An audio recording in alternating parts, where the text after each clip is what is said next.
Hello there! Over the last several days, crude oil lost around 5% or so in several days, with OPEC extending the production cuts only into late this year, with production cuts declining starting around September or October. While production cuts are still expected to continue into fall, market was clearly expecting them to persist longer, hence this significant decline in crude oil, which I think is in fact a buying opportunity. Usually markets do overreact to bad news.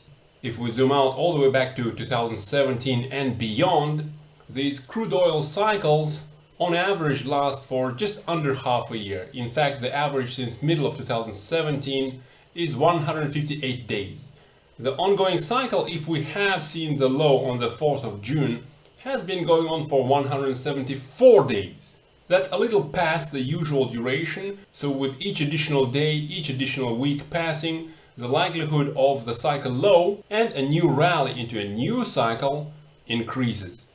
Again, zooming out a little, we see that the 14-day RSI has dipped a little bit into oversold territory, and it's actually been at record oversold levels all the way since first half of 2023, so most oversold in over a year.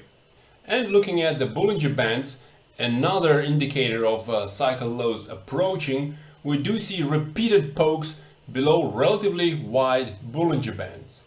Zooming out, looking at the previous cycle as an example, it is often the case that repeated pokes below relatively wide Bollinger Bands do precede these cycle lows. So the price chart technicals do look positive, with one more confirmation. So far we see a daily swing with the price swinging all the way above the highest it traded on that low on the 4th of June. So again, price technicals do look very constructive here, and in fact back on my website myfinancesteacher.org we talked about that on the 4th of June as well as on the 3rd of May, expecting a cycle low relatively soon. Just by chance, that discussion on the 4th of June did come on that exact low. So far, that's the low. We'll see how the price progresses. We might see an undercut, a bit of a shakeout. But again, with the daily swing, so far this 4th of June might turn out to be that cycle low forming. Hence, for more regular timely updates, I do suggest you join us at myfinancesteacher.org. Simply scroll down a little and click this Join Now button.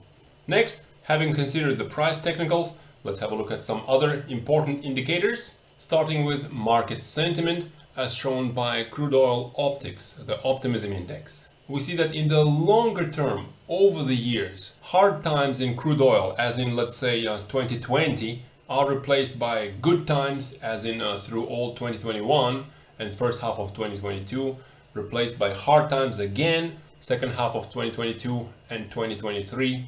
And in those hard times, cycle lows in crude oil are accompanied by these optics dropping all the way below the level of 40. During the good times though, cycle lows are accompanied with these optics dropping only down to below the level of 50.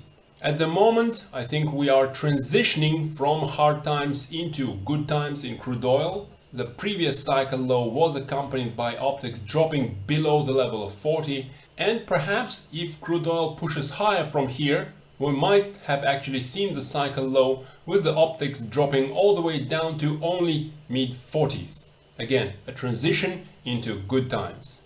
But even if it's not the case, even if crude oil does give us another fake breakdown to shake out the weak hands, it's still clear that crude oil is pretty oversold here, and it's in the process of forming that cycle low before the eventual rally into a new cycle, which might actually coincide with this mid to second half of summer. That's usually the driving season. So talking about seasonality, let's have a look at seasonality going back to 2016 to 2023, but excluding the wild swings of 2020.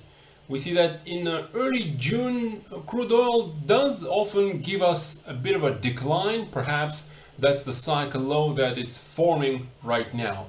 After that, though, at least on average during these years, the rallies have been relatively muted. So there is a chance that after a couple of relatively long cycles, We might actually see a bit of a short cycle dipping into late summer according to seasonality, with an eventual push higher into a more significant rally of that following cycle. At least that's according to seasonality. Personally though, I do trust cycles and sentiment indicators more than I trust seasonality.